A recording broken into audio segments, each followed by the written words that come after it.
Saudi Prince Faisal साहब का phone आया, am I authorise to talk to Jaishankar also and convey you are ready if they stop. I say yes. जो इन्होंने कहा है और जो इन्होंने किया है और उसके लिए सबूत की भी जरूरत नहीं है, उनके खुद बयान है कि हम खत्म कर रहे हैं। पाकिस्तान के डिप्टी पीएम इशाक डार ने पाकिस्तान के न्यूज चैनलों को एक इंटरव्यू दिया। इसमें वो सिलसिलेवार तरीके से बता रहे हैं कि पाकिस्तान को भारत ने कितना पीटा और पाकिस्तान कैसे झुका। पाकिस्तान के पास तो सर सीरीज ऑफ वाकयात ऐसा है कि जिसके अंदर हमें भी मुतालबा करना चाहिए कि इनकी भी इन्वेस्टिगेशन साथ करें।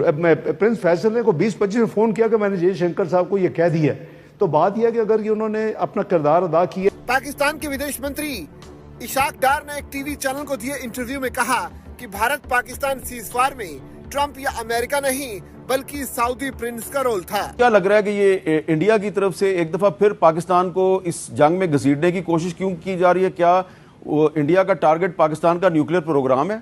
यहाँ पे भारत सरकार अभी ब्रह्मोस का नेक्स्ट वेरिएंट बना रही है, जिसको बोला जाता है ब्रह्मोस एनजी। कि अगर हिंदुस्तान चाहे तो 2 दिन में पाकिस्तान पे काबिज हो जाए। लड़ाई तो इजराइल और ईरान के बीच में चल रही है, लेकिन ऐसा लग रहा है कि अगला नंबर जो है पाकिस्तान का आने वाला है। मोसाद की रेंज में शायद पाकिस्तान के सारे नहीं थी ना, इंडिया ने हमें डायरेक्टली तो फोन करके नहीं कहना था। तो जो सेक्रेटरी रूबियो है वो कोई 2-3 दफा प्राइम मिनिस्टर साहब से बात उन्होंने सारे प्रोसेस में की, 2 दफा मेरे साथ की, 1-2 दफा उन्होंने अपना आर्मी चीफ साहब से की।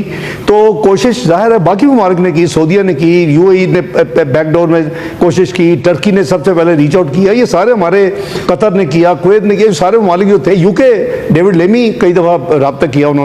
तो बात यह थी कि उसको वो रोकना चाहते थे, वो डी एस्केलेशन अपना मोबिलाइजेशन की तरफ उनकी पूरी कोशिश थी कि जब 6 और 7 मई की दरमियानी रात को प्रोसेस शुरू हो गया तो वो सारे जो है वो दे वर वेरी नर्वस। तो जो पहली कॉल मैंने भी आपको बताया कि अराउंड 8:15 बजे सुबह थे और हमारा ऑपरेशन मुकम्मल हो चुका था, जो हमने प्लान किया था। रात हम करीबन 1:30 बजे फारिग हुए उससे, उस सारी डिस्कशन, और प्राइम मिनिस्टर ने ऑथराइज किया आर्म फोर्सेस को, डिटेल तय हो गई कि हमने क्या रोल आउट करना है, और वो हमने 4 बजे के बाद शुरू किया। ये उनकी फिर एक बदकिस्मती मैं कहूँगा इंडिया की कि उन्होंने 2:30 बजे फिर वही हरकत कर दी कि जी नूर खान एयरबेस पे, शोरकोट एयरबेस पे, 2 एयरपोर्ट्स पे उन्होंने फिर अटैक किए उसी रात को, 6 और 7 की दरमियानी रात को। तो वो उन्होंने जो कोशिश की, तो उसके बाद बाय द वे उसके बाद विदिन 45 मिनट्स मुझे सऊदी प्रिंस फैसल साहब का फोन आया और उन्होंने मुझे वही बात की कि ब्रदर आई जस्ट अंडरस्टूड कि जी आपकी बात हुई है रूबियो से, और अपना am I authorise to talk to Jaishankar also and convey you are ready if they stop. I say yes brother you can. और उन्होंने मुझे वापस फोन भी किया, प्रिंस फैसल ने को 20-25 में फोन किया कि मैंने जयशंकर साहब को यह कह दिया।